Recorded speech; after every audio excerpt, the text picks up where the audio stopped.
대강절, 한마디로 기다림이죠. 기다림, waiting, waiting. 근데 사실 기다린다는 것은 쉬운 일은 아니에요. 어쩌면은 이게 기다리는 기간 동안에 내가 아무것도 할 수 없다고 하는 이런 생각 때문에 기다림이 참 힘든 것 같습니다. 젊었을 때는 그 기다림에 힘든 것이 뭐 배나 더한 것 같아요. 여러분 어렸을 때 생각나세요? 왜 이렇게 크리스마스가 더디 오는지, 또 방학이 시작될 때를 기다리고 또 생일이 올 때를 기다리는데 마치 금년에는 안 올 것 같이 이렇게 기다리는 게 어려웠던 아마 기억들이 있을 것입니다. 특히 21세기를 살아가는 우리들, 현대인들에게 주어진 어떤 면의 혜택이라고 하면은 이 경제력과 또 과학기술의 발명으로 인해서 말이죠. 우리가 원하는 것을 언제든지 할 수 있는 혜택을 우리가 누리고 있습니다. 그러니까 요즘 같은 세상에서 기다리라고 하는 것은 때로 저주스러운 말로 들려지는 거예요. 컴퓨터 웹사이트 접속을 하는데 10초나 기다리게 하면 그 웹사이트는 다시는 안 들어가죠. 10초밖에 안 됐는데도. 파일이 트랜스퍼 되는데, 파일을 보내는데, 이메일을 보내는데 5초나 걸린다고 하면 이거 something is wrong with my computer. 그래서 컴퓨터를 바꿔야 되지 않나. 5초. 하나, 둘, 셋, 넷, 다섯. 그거조차 우리는 기다리기 힘든 겁니다. 그러니까 요즘에는 바로 이 IT 분야, 또 컴퓨터, 뭐 아주 초고속의 딜리버리 시스템, 뭐 이런 것들 때문에 기다리라고 하는 얘기는 저주스러운 얘기처럼 들리기도 하는 거예요. 또 우리가 텍스트 메시지를 보낼 때에, 이메일을 써서 보낼 때에 좀 감정이 차분히 가라앉을 때까지 기다렸다가 써서 보내라. 그런 게 어디 있습니까 지금? 당장 그저 내 느낌대로 써가지고 빨리빨리 보내야 되는 것이죠. 왜? 지체하면 you're gonna be a loser. 지체하면 패배자가 된다고 하는 것이 현대인들의 모토가 돼버렸어요. 뭘 하나 알게 되면, 뭐 아이디어가 하나 떠오르게 되면 그것을 즉시 행동으로 옮겨놔야만 앞서간다고 하는 것이 현대인의 모토입니다. 그렇기 때문에 이 대강절을 기다리면서 그 기다림, 웨이팅을 통해서 주어지는 그 은혜와 덕, 그 웨이팅의 기다림의 덕을 배워야만 하는 사람들은 바로 우리 자신들입니다. 여러분, 사실상 우리들이 여전히 빨리 앞당길 수 없는 유일한 것이 있다면 그것은 생물학적인 과정입니다. Biological process. 임신을 하게 되면 9달을 기다려야 됩니다. 바쁘다고 빨리 출산할 수가 없습니다. 38주 내지 42주가 지나야 완벽한 모습으로 태아가 형성이 되고 산모가 만삭이 된 것이죠. 그러므로 우리가 만일 오늘날 지금 대강절을 시작하면서 2000년 전에 예수 그리스도를 출산한 마리아와 우리가 그 자리에 같이 있었다고 하면 아직 더 기다려야 합니다. 이미 8개월이라고 하는 기간이 지나갔습니다. 여러 가지 일로 힘들고 바쁘게 살아왔습니다마는 이제 한 달을 더 기다려야 합니다. 대강절 넉 주의 시간을 더 기다려야만 탄생하게 됩니다. 여러분, 이렇게 기다림이 힘들고 어려운 것임에도 불구하고 우리가 기다릴 수 있는 이유가 있다면 그 기다림 가운데 소망이 있기 때문이죠. 그리고 그 소망이 확실할수록 우리는 기다림의 인내를 가질 수가 있습니다. 하나님의 말씀이 우리에게 주어지고 예언의 말씀이 그대로 성취되는 것은 하나님의 신실하심과 하나님의 전능하심 때문이죠. 그러므로 이 하나님을 믿는 자들은 소망 가운데 기다릴 수가 있는 것입니다. 왜? 하나님의 말씀처럼 확실한 것이 없기 때문이죠. 그 말씀대로 이루시는 하나님은 신실하고 전능하신 분이시기 때문이죠. 오늘 본문에 가게 되면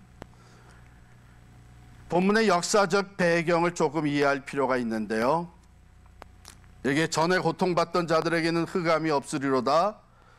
옛적에는 여호와께서 스불론 땅과 납달리 땅이 멸시를 당하게 하셨더니 후에는 해변길과 요단 저쪽 이방의 갈릴리를 영화롭게 하셨느니라. 자, 그 역사적 배경은 열왕기하 15장으로 가게 되면 특별히 29장에 그 북아수르 왕이 쳐들어와서 이스라엘, 북쪽 나라 이스라엘을 정복하게 됩니다. 그래서 그 정복한 지역들에 대한 이름이 나오는데 거기에 갈릴리와 납달리가 나옵니다. 스불론과 납달리는 북이스라엘 지역이었습니다. 아수르 군대가 쳐들어와 가지고 점령하고 포로들을 잡아갈 때에 그 북이스라엘 왕국의 최북단에 위치했던 이 두 지파의 땅, 스불론과 납달리는 참으로 다른 어느 지파들보다도 불행과 고통을 당할 수밖에 없게 된 것이죠. 그래서 오늘 본문 9장 1절에 보면 바로 그때의 상황을 옛적에는 여호와께서 스불론 땅과 납달리 땅으로 멸시를 당하게 하셨다. 그리고 그때 그들이 견뎌내야만 했던 어려움과 고통에 대해서 이런 단어들이 소개되고 있습니다. 고통, 흑암, 또 어둠, 멍해, 채찍, 압제자의 막대기, 사망의 그늘, 이런 단어들이 소개가 되고 있습니다. 그렇습니다. 아수르의 포로로 끌려간 이스라엘 백성들은 참 수치스럽고 절망적인 상황에 처할 수밖에 없었던 것이죠. 그들의 어깨에는 채찍이 가해지고 압제자의 막대기로 그들은 그 아래서 노동을 하면서 고통과 어두움 가운데 사망의 그늘에 처해 있었습니다. 그러나 이사야 선지자를 통해서 주신 예언의 말씀은 회복의 메시지죠. 회복의 메시지는 어떤 단어들로 형성이 되어 있는가? 영화, 빛, 창성, 즐거움, 승리와 평화. 여기 5절에 있는 어지러이 싸우는 군인들의 신과 피 묻은 겉옷이 불의 섭같이 살라지리니, 이것은 전쟁이 다 끝나고 전쟁의 승리를 한 후에 참 평화가 주어지는 것을 묘사한 내용입니다. 그런데 이러한 구원과 회복이 누구에게서부터 오는가 하면은 하나님께서 친히 이 회복의 역사를 이루어 주신다는 것이에요. 그러므로 오늘 본문에 보면은 주 앞에서 그들이 즐거워하게 될 것이고 주께서 그것들을 꺾으시며 주께서 그 나라를 창성하게 하신다, 이런 표현들이 나옵니다. 주님 앞에서 그들이 즐거워하며 노래하게 된다고 하는 이것은 바로 하나님이 친히 이 일을 행하셨기 때문이라는 것이죠. 더욱이 여기 4절 마지막 부분에 가면은요, 이는 그들이 무겁게 맨 멍에와 그들의 어깨 채찍과 그 압제자의 막대기를 주께서 꺾으시되 미디안의 날과 같이 하셨음이니이다, 이렇게 했어요. 미디안의 날. 여러분 사사 중에 기드온 사사를 기억을 하시죠? 사사 기드온.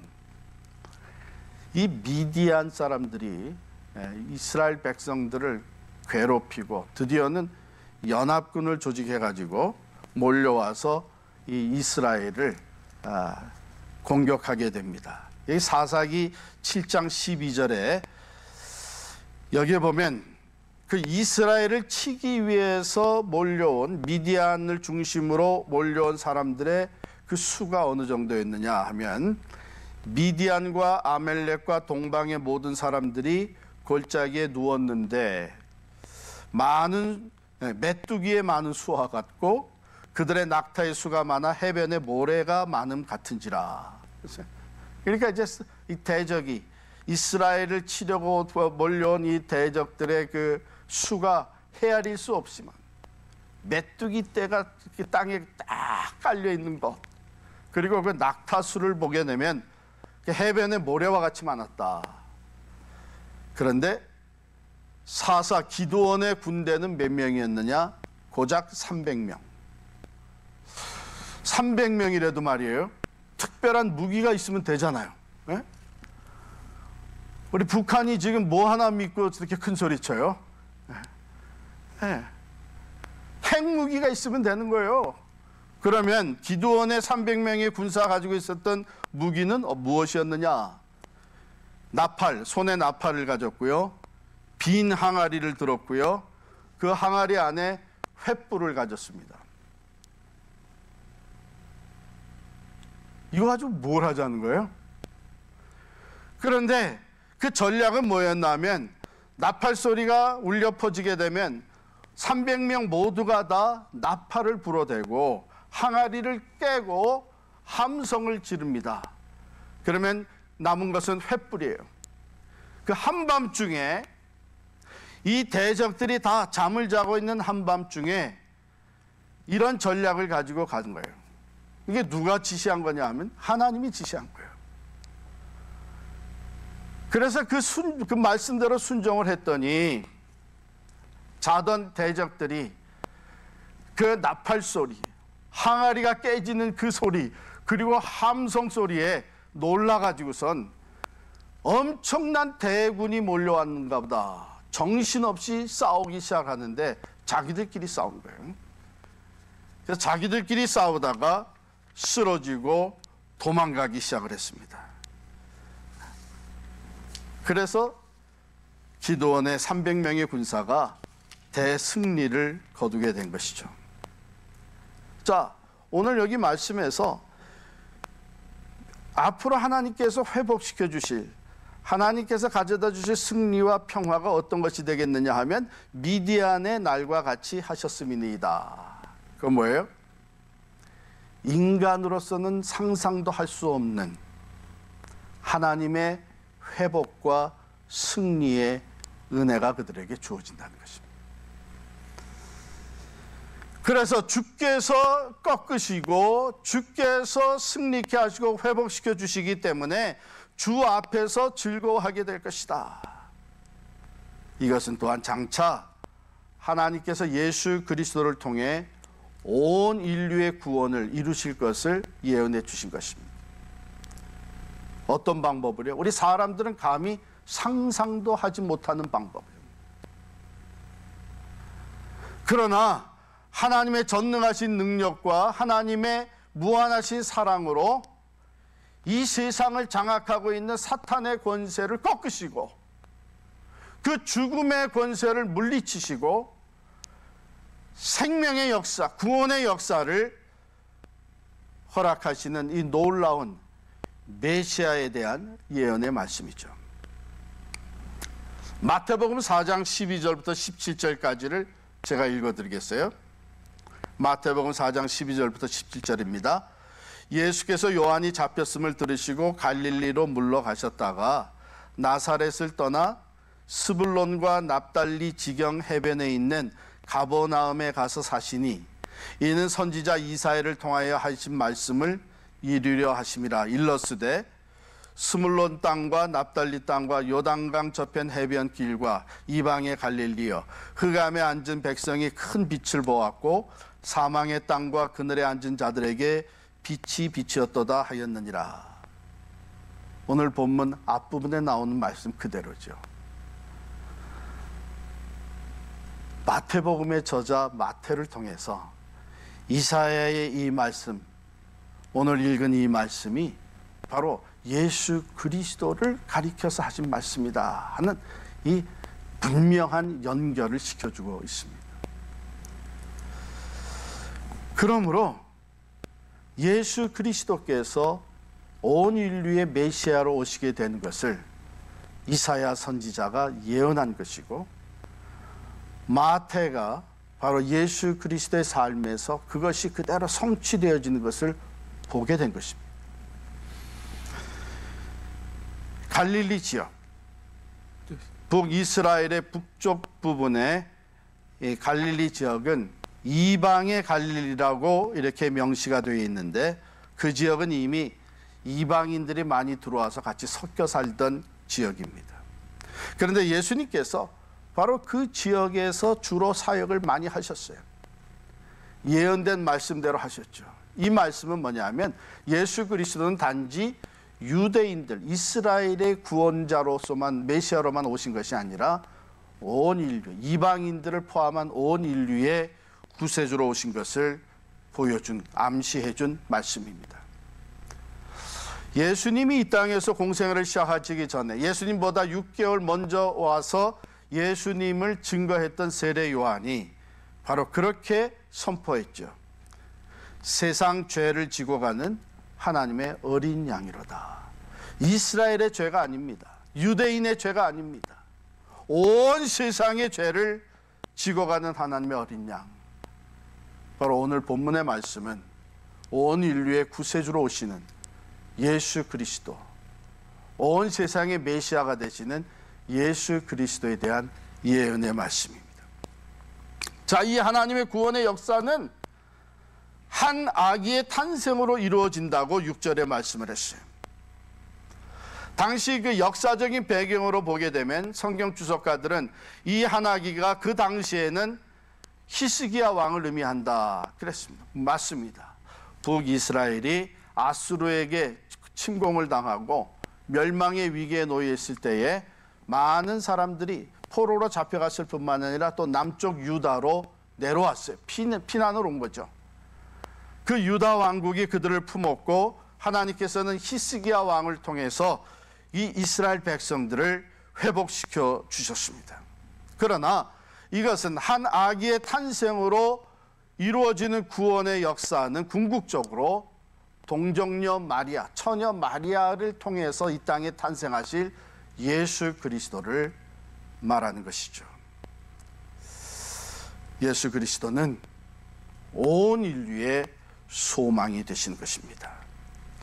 자, 여기 이 한 아기에 대해서 표현한 단어들을 한번 보시게 되면 6절부터죠. 그의 어깨에는 정사를 메었고, 정사를 메었다. 이것은 그가 온 세상의 통치자다 하는, 그 이름은 기묘자라. 인간이 생각할 수 없는 일을 하시는 원더풀, 기묘자라. 또 모사라. 모사라는 참 지혜를 얘기한 것이죠. 지혜 자체이신 분, 모사라. 그런데 영어 성경에 보면 기묘자와 모사를 합쳐서 이렇게 번역을 해놨어요. 그래서 Wonderful Counselor 이렇게 번역을 해놨습니다. 또 전능하신 하나님이시다.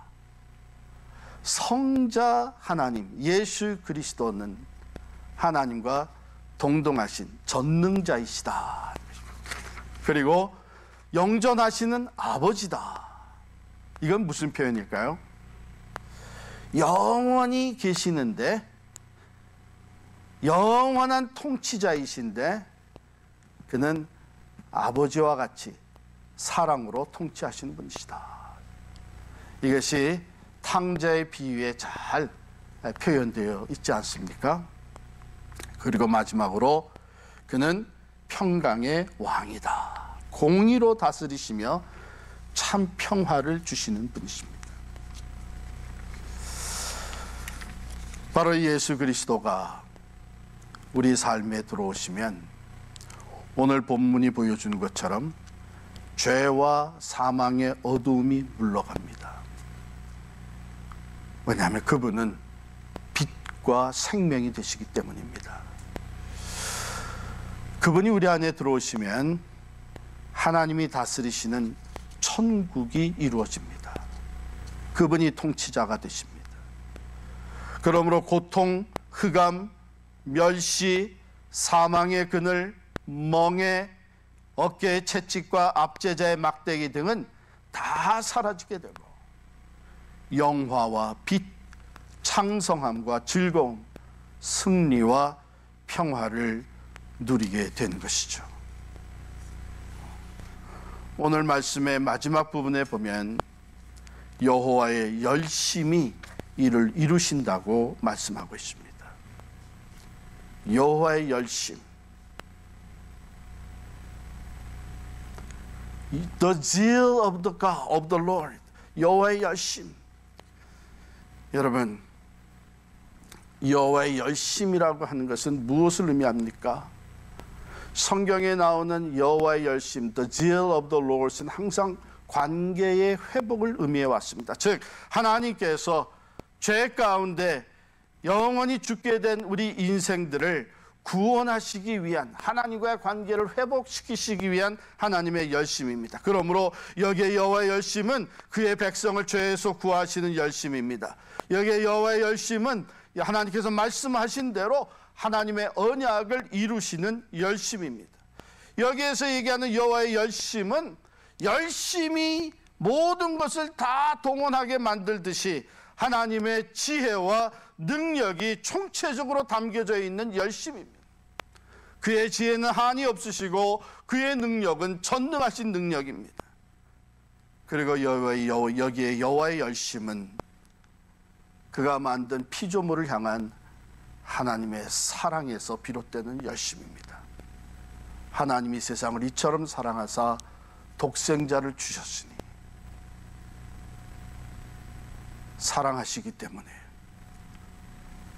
말씀을 주시고 사랑하시기 때문에 그 말씀대로 이루어 주시고 말씀대로 이루실 전능하신 능력이 있으신 분이 하나님이십니다. 그 하나님이 열심으로 우리가 붙들고 있는 그 말씀대로 이루어 주신다는 것입니다. 그 하나님의 열심이 하나님의 신실하심을 나타내 보여 구원을 온전히 성취시켜 주신다는 것입니다. 그 하나님의 열심이 오늘도 살아 역사하셔서 우리가 붙들고 신뢰하고 의지하는 그 하나님의 말씀대로 우리의 삶에 이루어 주신다는 것입니다. 그러므로 여호와를 앙망하는 자는 새 힘을 얻으리니 독수리의 날개침에 올라감 같을 것이요 달려가도 곤비치 아니하겠고 걸어가도 피곤치 아니하리라. 산 소망이신 예수 그리스도는 하나님이 우리에게 허락하신 구원의 응답입니다. 약속대로 성육신 하셔서 구원을 이루셨고 우리에게 약속하시기를 구하라 주실 것이요 찾으라 얻을 것이요 문을 두드리라 열릴 것입니다.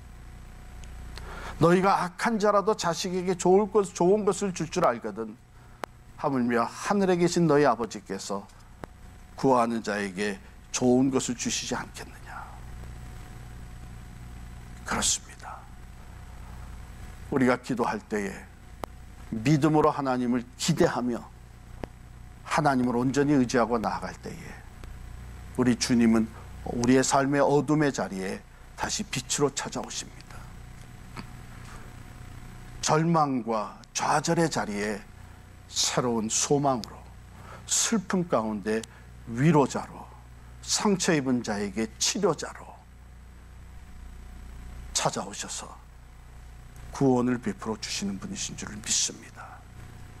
그러므로 우리는 이 산 소망이신 예수를 믿는 하나님의 사람들로서 서로 손에 손을 잡고 함께 기도하며 서로 위로하고 서로의 믿음을 세워주고 서로 사랑하면서 믿음으로 기다리며 나아갈 수 있기를 바랍니다.